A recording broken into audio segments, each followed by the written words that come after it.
Hey guys, welcome back. This is our second video of the series, and now I'm going to be talking about possible Infernoid engine cards. Most of you who have seen Infernoids before will probably recognize these two cards being very powerful in them. The reason this is because the Infernoids, as we discussed in the last video, have the ability to, at least most of them, summon themselves from the graveyard. This allows you to create advantage out of nowhere. So you basically it's free pluses and free cards. And they're very powerful cards coming out of the graveyard. So when you're thinking about an engine, the engines we want really are ones that can put cards in the graveyard for free, while at the same time giving us either evens or pluses. With that idea in mind, if you then have a very full graveyard of Infernoids and still 6 cards in hand, you can make some Infernoid plays from the graveyard, theoretically wear out the resources, and then use your actual hand to then dominate what's left of your opponent's board. So with that in mind, these are 3 very powerful cards to help Infernoids accomplish. This is a little hard to see. There we go. This is a burial if that's not visible. 3 very powerful cards for achieving this. Monster Gate's at 1 and this is at 1, but Reasoning is actually at 3. So what Reasoning does is your opponent calls a level, and then you start flipping over the top card of your deck into the graveyard until you flip over a card that can be normal summoned. If you flip over Infernoids, they cannot be normal summoned, so they are just sent to the graveyard. So in this deck, obviously you're going to run very few normal summons to abuse this card, so that you can theoretically send 10 Infernoids and then hit your summon. You also kind of want to have a evenly dispersed level distribution, so that your opponent isn't able to guess the correct number every time. That just helps keep your advantage a little higher, as if you can make them call wrong. If you're unfamiliar with Reasoning, your opponent declares a level, and if it's the revealed level, then it would be sent to the graveyard instead of being special summoned. Yep. But this card's main job is not to special summon, but rather send tons of Infernoids to the graveyard. Monster Gate, you tribute a monster, and then it does the same thing as Reasoning, except your opponent doesn't call level, so no matter what monster you hit that can be normal summoned, it will actually special it. So it's basically a more consistent Reasoning. And then finally, a Burial from a Different Dimension. This card lets you target up to 3 of your banished monsters, quick play. Either players. Either players, actually, so this has some disruptful effects to your opponent, too, situationally.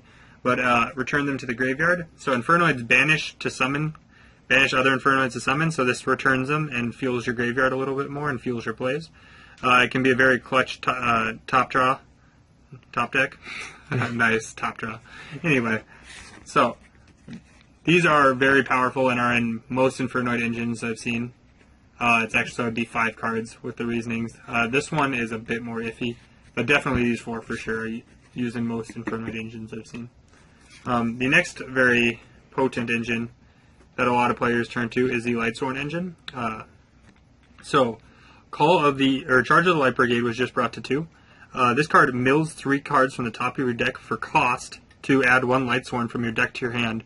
So, as I was saying earlier, this is going to put cards in your graveyard and then add a card to your hand. So you didn't lose any advantage, and now you just fueled Infernoids in your graveyard, so that you can make ones in your hand. Or in your hand.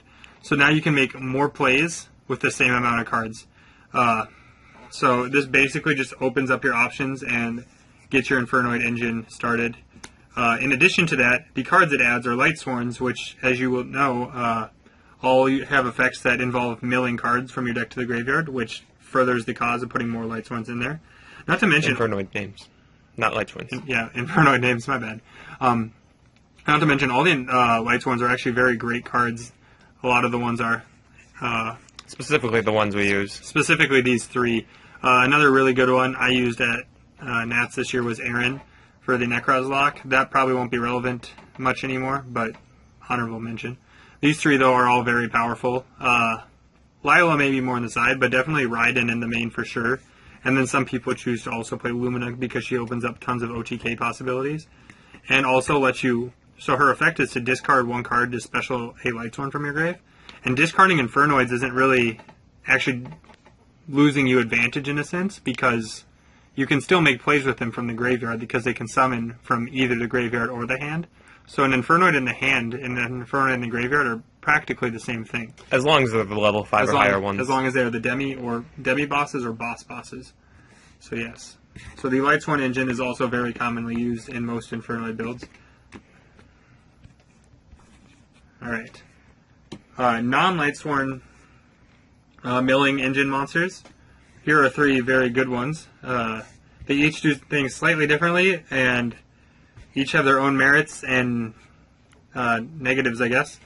Card Trooper is an old fan favorite. Mill 3 for cost again. Milling for cost is awesome because even if the effect's negated, you already threw Infernoids in the graveyard to gain attack, and if it's destroyed, draw a card. So this card is just engine for the deck. It's just a big engine. Just powers through it. And you can actually pop it with a lot of your own monsters for evens, so it can turn into an upstart when you need it.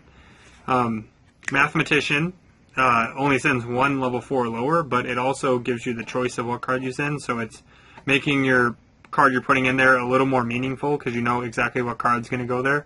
There's no chance, really, and then it also has the ability of floating if it's destroyed by battle and drawing a card. Curry Bandit is a bit more weird. I haven't actually ran this, but I know people have tried. So it mills 5 at the end phase if it's normal summoned, and then you can add 1 milled spell or trap from your graveyard to your hand that was milled in those 5 cards. So it's basically dig for reasoning and monster gate is what most people use it for. But something to mention with these 2 specifically, they don't flow very well with reasoning or monster gate. Because they both require to be normal summon to gain their effect. Which is why Card Trooper is often the better choice. Yeah, Card Trooper and Lightsworns are most commonly run compared to all those. Yep. Trap support for engine support. There's still a lot more. All this is what I consider engine, which is to make Infernoid plays. I'm also going to be going over tech support and siding and a lot of other types of cards in the deck, but this is strictly engine cards. So you have your Infernoids, your engine cards, and then you have techs and other things. And if you're unfamiliar with the term, it means like to make the deck more consistent, more powerful. Yeah, consistency is when I say engine, I mean consistency. So being able to make a lot of plays.